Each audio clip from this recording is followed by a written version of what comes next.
Hello friends, welcome back to the channel. Today we are continuing on with Quote Love Unquote by New Amsterdam. We are up to chapter 9 and we're finishing out the beach episode, as I've been calling it.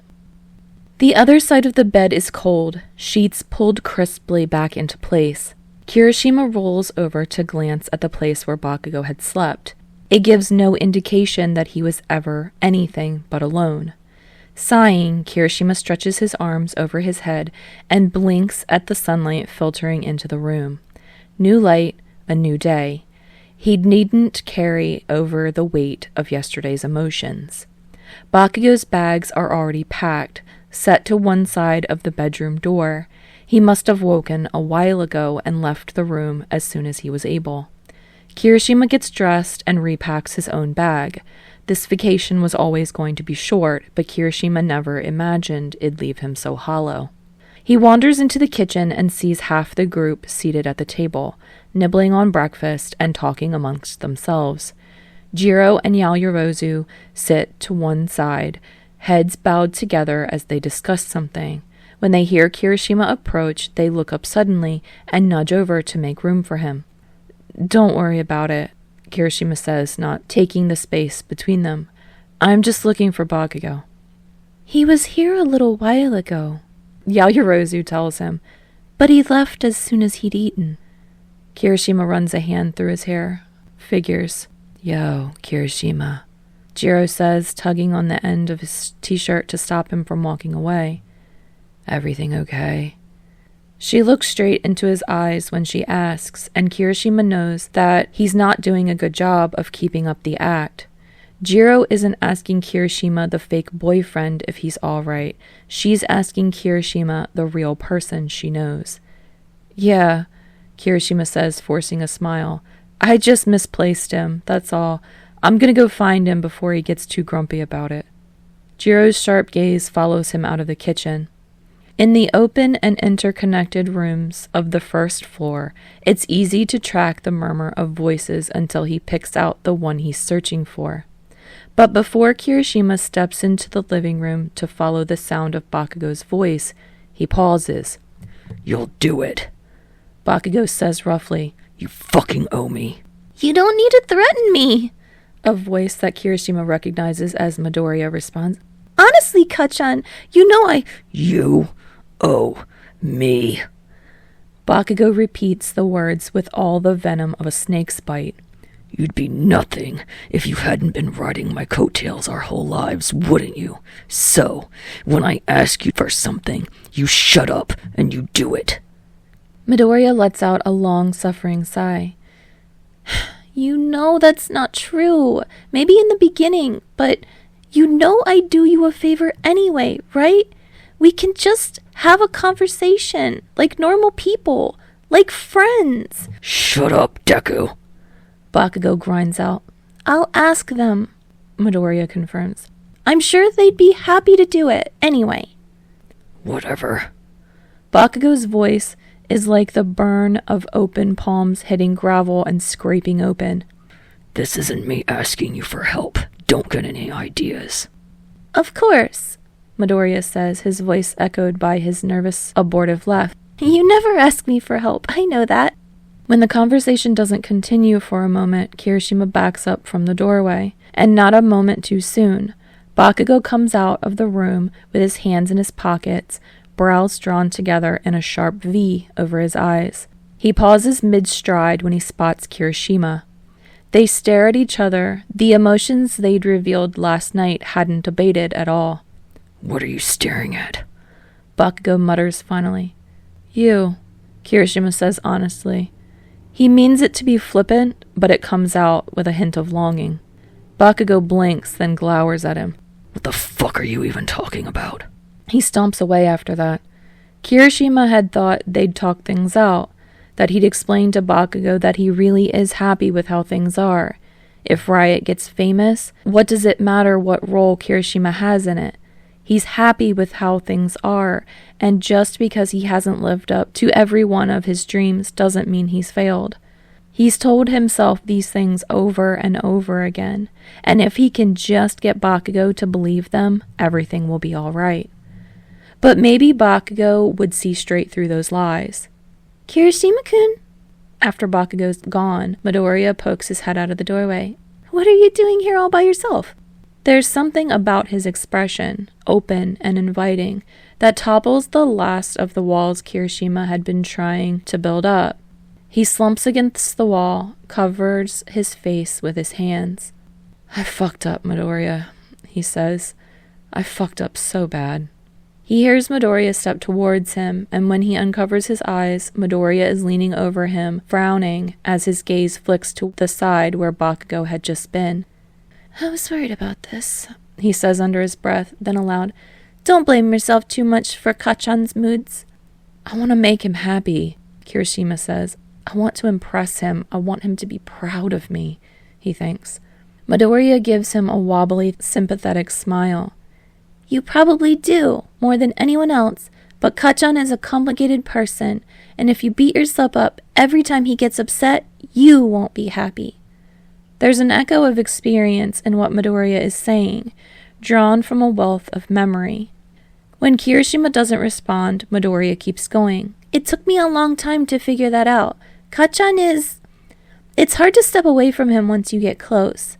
I don't want to intrude too much on what's between you two, but if he's opening up to you, it's because he values you. So give yourself some credit, okay? Kirishima rubs at his eyes with the heels of his hands. Damn, Midoriya, you're really smart. Midoriya waves his hands away. No, not at all. If what I know about Kachan can help at all... Thanks. Kirishima smiles and he doesn't have to force it. Time passes. The beach house seems like a dream as soon as they return home to their apartment. The schedule of present mic concerts on the wall is slowly trickling down, with fewer and fewer left. They return to a series of messages from their label and manager asking about studio time and the few songs that they need for their full album. It drags them away from their thoughts of Sero and Bakugo and everyone else, if only for a little while. Kirishima sits at the kitchen island, one foot flat against the seat of his stool and the other dangling as he knocks his pen against the counter. His notebook lays open in front of him as he crosses out words and scribbles down new possibilities. You've been at that for hours, Kaminari says from the couch. You want to take a break? No. Kirishima bites down on the inside of his cheek. We need just 2 or 3 more. I can finish this. Kaminari shrugs. Suit yourself. He turns back to Eijiro. She's leaning over her phone, rapidly tapping out a new message. Kaminari groans. Hey, aren't you, supposed to be the workaholic and I'm the slacker? You are the slacker, Eijiro says without looking up. She bites down on a smile before she sends off that text. Kaminari throws his hands in the air. You're all impossible. I thought this was a bad idea from the start. We start hanging out with a bunch of people who are too pretty and too successful, and it throws us totally out of whack. This is all your fault. He points an accusing finger at Kirishima. Kirishima looks up. Huh? Kaminari shakes his head. This is exactly what I'm talking about. You don't even look happy right now. Are you sure you even want to keep this up? Kirishima knows what he's talking about, even if he doesn't want to admit it. He frowns, turning pointedly back to his notebook. He doesn't think his scribbles, full of dark thoughts of inadequacy, would convince Kaminari that his fake relationship was any better of an idea. Hey, Kirishima! Ashido wanders into the kitchen. She looks, she's wearing another of Kirishima's old t-shirts, neck hanging off one of her shoulders. Her hair is a tangled cloud around her head, her eyes tired and ringed with residual dark makeup. She hadn't wanted to talk about Sero. Kirishima had asked the first day they'd been home, and then again, but Ashido had grinned and dodged the subject. Whatever she feels, it's clearly taking its toll, but Kirishima doesn't know how to help. What's up? Kirishima asks. Ashido pulls up a stool, scooting close so that she can look over Kirishima's shoulder at his notebooks. I want you to help me write a song. That's not how they work, usually. But Kirishima looks up and says, Okay, what about? Instead of answering the question directly, Ashido frowns.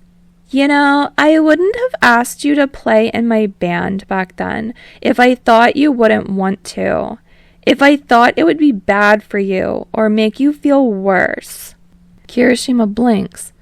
Of course I know that. You were helping me.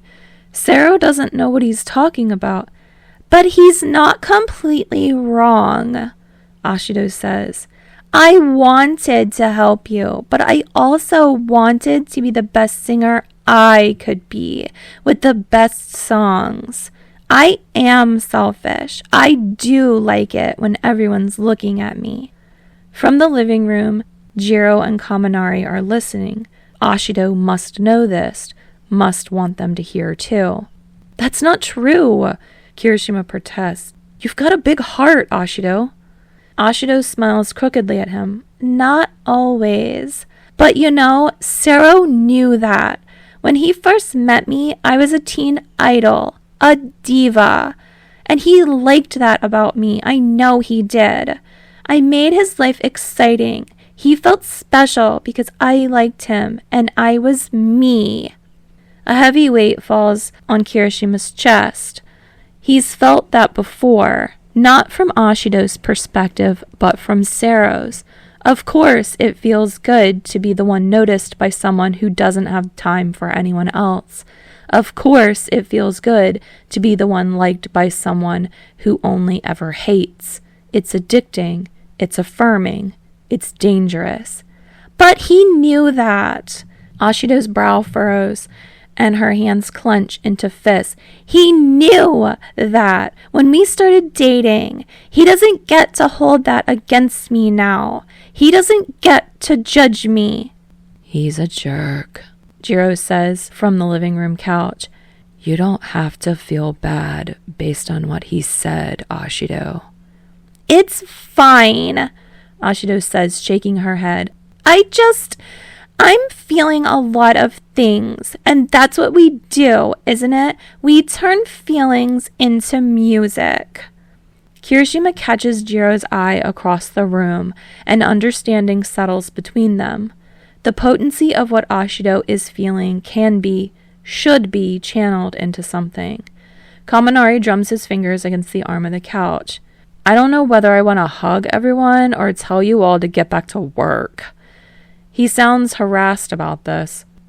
Jiro scoffs, then loops an arm around Kaminari's shoulders. We can do both. Hand me that sheet music. Jiro and Kaminari work on music, while Kirishima continues to scribble out his lyrics with Ashido's input.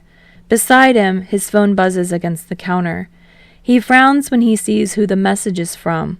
Sero, 12:15. Can we get 3 tickets to your next show? Kirishima takes a moment to consider his response before sending it. Kirishima, 12:17. Maybe not the best time to ask me for a favor right now. Sero, 12:18. It's not for me. It's for him.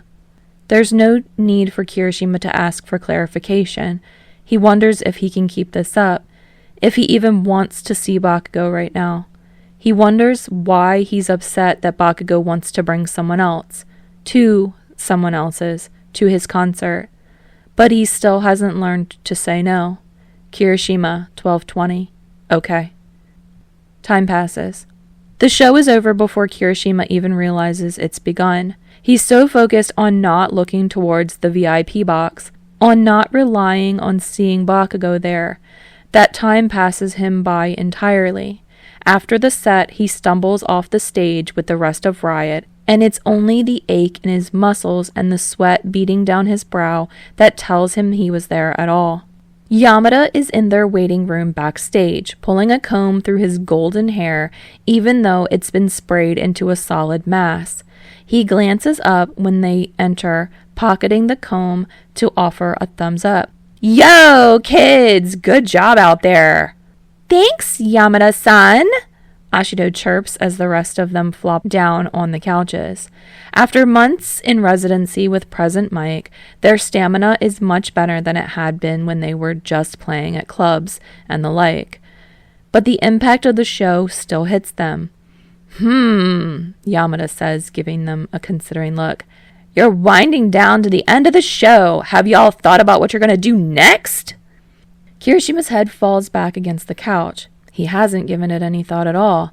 Ashido's been the one to guide most of Riot's trajectory and the management from their label, but the gig with Present Mike had been stable enough that none of them had thought past it. The last few weeks had flown right by. Kaminari says, we'll think of something? Sure, Yamada says, though there's a skeptical glint in his green eyes. I've got to get on stage, but the staff dropped that off for you. He points towards a large cardboard box in the corner, then heads out the door. Ashido lets out an excited squeal as she lunges for the box. What's that? Jiro asks, barely lifting her head. Our merchandise! Ashido says, pulling the box open. Kaminari had the idea and the label loved it. So, Kaminari goes over to join her, a smug expression on his face as he pulls a set of soft cotton hoodies out of the box. The first is purple, with Riot's black speech bubble logo printed across the front. Here, Jiro. He tosses the hoodie to her, then snickers as it lands over her face and she growls at him. Ashido grabs a pink hoodie from Kaminari, then immediately pulls it on over her black dress she's wearing, zipping it up and swirling around to model for the rest of them. There's a yellow one for Kaminari, and finally, a red sweatshirt lands in Kirishima's lap, and he looks down at it with a sense of wonder. When they've all put theirs on, matching except for the colors, they look exactly like Kirishima imagines them. Variations on a tune, the same melody played in different keys. He smiles widely, fingers lingering on the soft hem of his hoodie. You know what the problem is, though? Ashido says, scooting in next to Kirishima on the couch. Now, when we see people in our merch, we'll know exactly who their favorite is. That's not a problem. That's the point, Kaminari tells her. He wears his hoodie over his black tank so that from head to toe he sports the sharp contrast of lightning against the night sky, all yellow and black. Don't be too jealous when mine sell out first, you guys.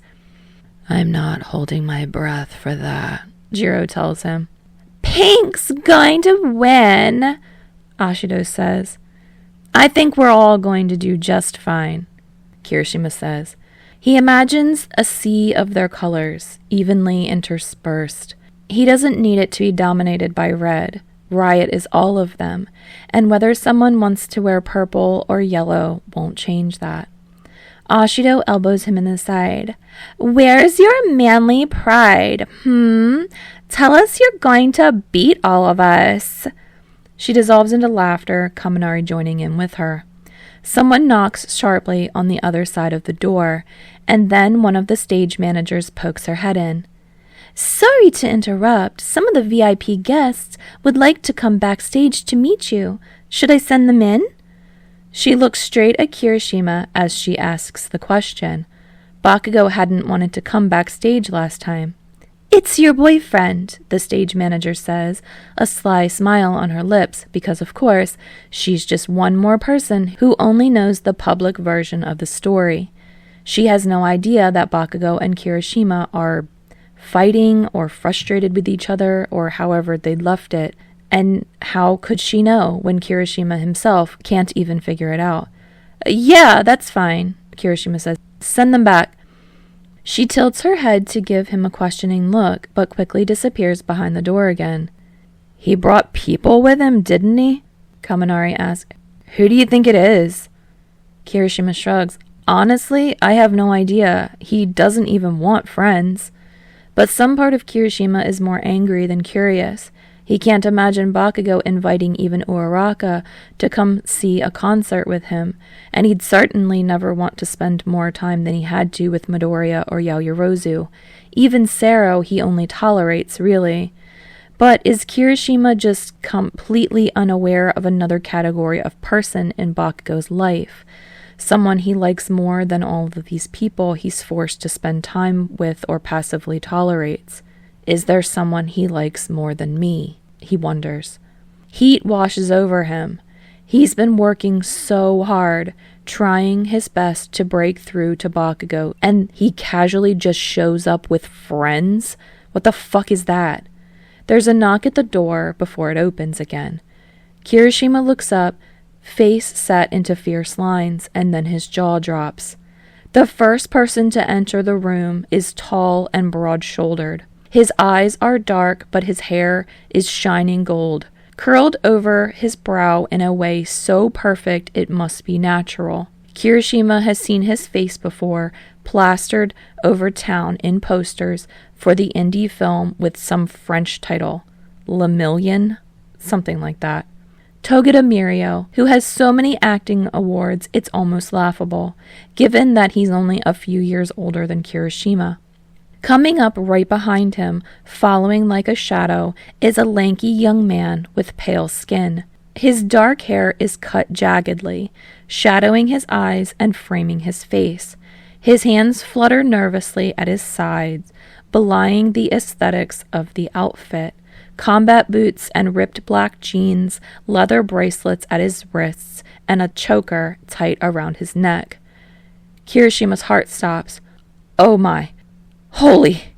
He can't even get the words out as he jumps to his feet, pointing at the man. You're Sun Eater! I mean, Amajiki-san! A red flush paints Amajiki Tamaki's face as he grabs for Togeda's arm and turns his face away from the room. Yes, he says, voice soft and resigned. Kirishima barely registers that Bakugou has entered the room behind them. He's too busy rushing forward to stand in front of Amajiki, eyes wide and full of stars. Your music is incredible. I've seen you in concert 5, maybe 6 times every chance I get. You're such an inspiration. I don't even know what to say. Amajiki doesn't look Kirishima in the eyes, face cast down with embarrassment. Beside him, Togeda chuckles. We could say the same thing to you, couldn't we, Tamaki? Good job, Riot. We loved your show. Amajiki nods and mumbles. You are awesome. Kirishima is sure that his smile is about to split his face in two. Even after Riot was signed to the same label as Sun Eater, he'd never thought he'd have the chance to meet the other band's frontman. Amajiki is one of the most adaptable musicians Kirishima's ever heard, his songs shifting in styles and genres as easy as a chameleon changes color. Kirishima lays awake at night and prays to have a fraction of that genius. Tamaki loves going to shows, Togeda is saying as the rest of Riot gathers around them. But sometimes it's hard because we get recognized so easily, and all we want to do is just listen to the performers, you know? But then Midoriya, well, I guess actually Bakugou here, wasn't it, invited us here, and we just had to come.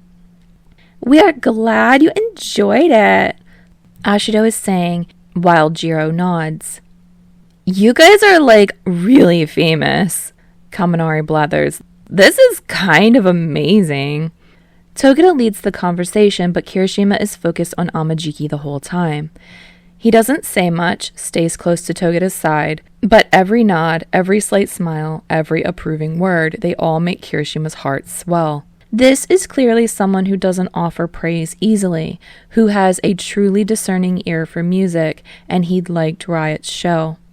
Ashido and Kaminari pull Togeda towards the merch box, determined to find him a sweatshirt. That leaves Kirishima and Amajiki together, still standing. You really are one of my favorites ever, Kirishima says, looking up at Amajiki. Your song, Chicken Legs, when I first saw the record for it, I thought it was the weirdest thing ever, but then I listened to it and it changed my life. Sorry, am I babbling at you? I think I'm babbling. Amajiki shifts from foot to foot. Then he smiles softly. Thanks, he says. It was supposed to be a bit weird. Yeah, Kirishima agrees, nodding vigorously. That's why it works, though.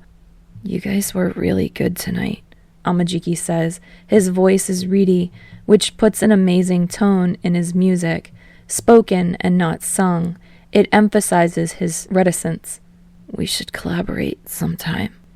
Strobe lights are going off in Kirishima's brain. It's such a casual thing to say, the kind of thing that amazing musicians probably say to each other all the time, whether they mean it or not. But if Amajiki Tamaki is saying it to him, he must actually consider Kirishima worthy of the comment.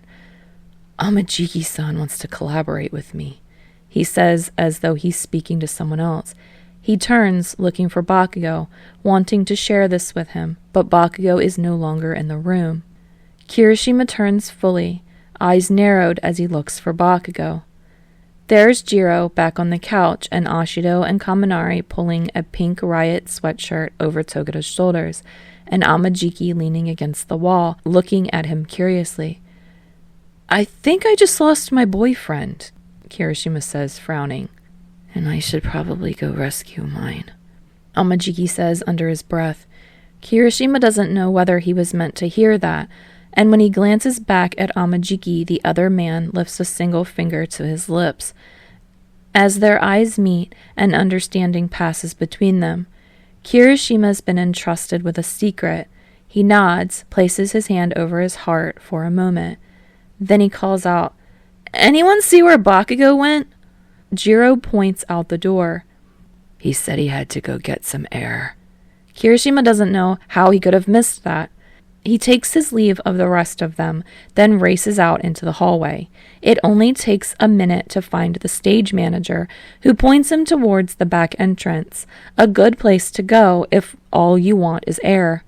The back entrance leads out onto the parking lot for staff and crew. It's fenced off enough that no over-enthusiastic fans would find their way there. There's a storm inside of him, the cold front of his anger meeting a solid warmth of his excitement. Bakugou had invited Togura and Amajiki tonight, and he'd asked Midoriya to invite them on his behalf. Why had he done that? And why would he do it and then not stick around? Kirishima grinds his teeth. He just can't figure Bakugou out. Is all of this just for his own purposes, or did he know that meeting Amajiki was one of Kirishima's dreams? He pushes open the doors leading outside, then stops in his tracks. As summer comes to a quiet close, warm rain falls. The paved parking lot is lit by a series of floodlights, bright and glaring against the damp ground. The atmosphere is muggy and oppressive. The light catches on the falling rain, each drop visible for a moment before it continues to fall past the beam of light. Through it, Kirishima sees Bakugou. He's standing utterly still, his head tilted towards the sky. Rain plastered his pale hair to his forehead and neck, and he doesn't blink to shield his eyes from the drops. Over his maroon t-shirt, he wears a white button-down that's turned transparent, soaked through. The rain drips down his neck and pools at his collarbones. His hands are clenched into fists at his sides. Kirishima is frozen at the sight. How could he have ever stopped noticing Bakugou, even for a moment?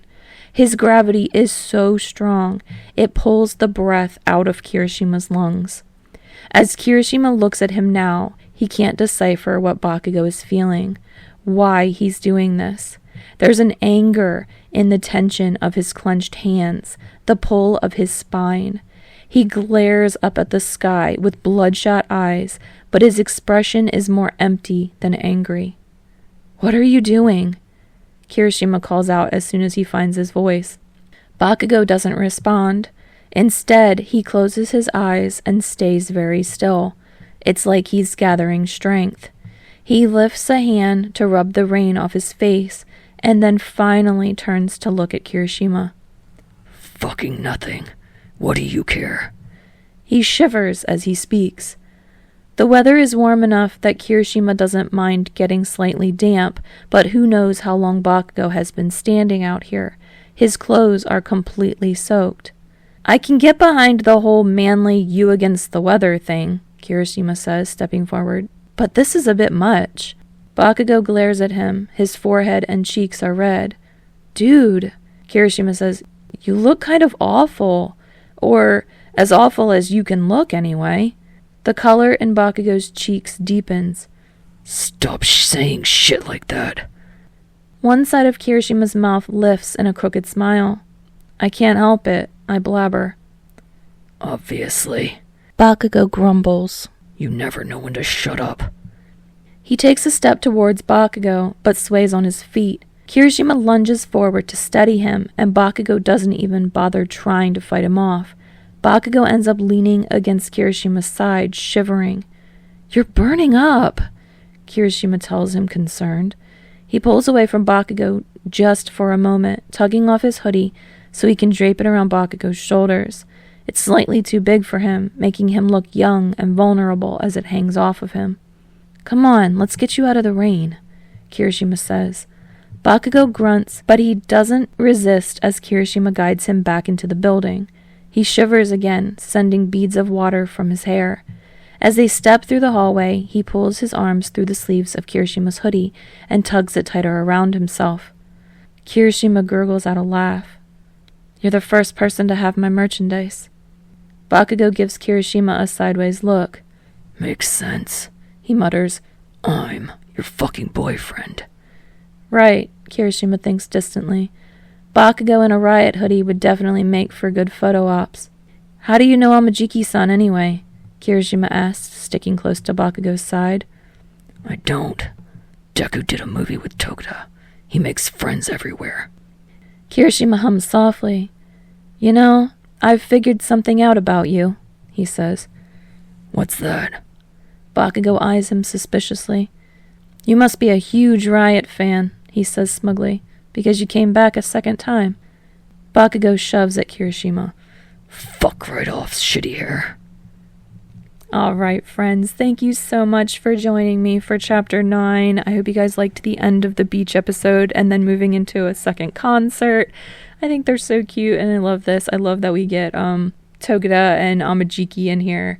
The notes for this one, the song for this chapter is Sweet Tangerine by the Hushed Sound. I hope you guys will come back and join me for the next video. That one's going to be Chapter 10. Since I only remember to do it every couple of videos, the link to the Spotify playlist is in the description. The link to the original fic is in this description. So yeah, please check those things out. Like, subscribe, give kudos, comments, all of that good stuff. And if you guys come back and join me for the next video, then I'll see you next time.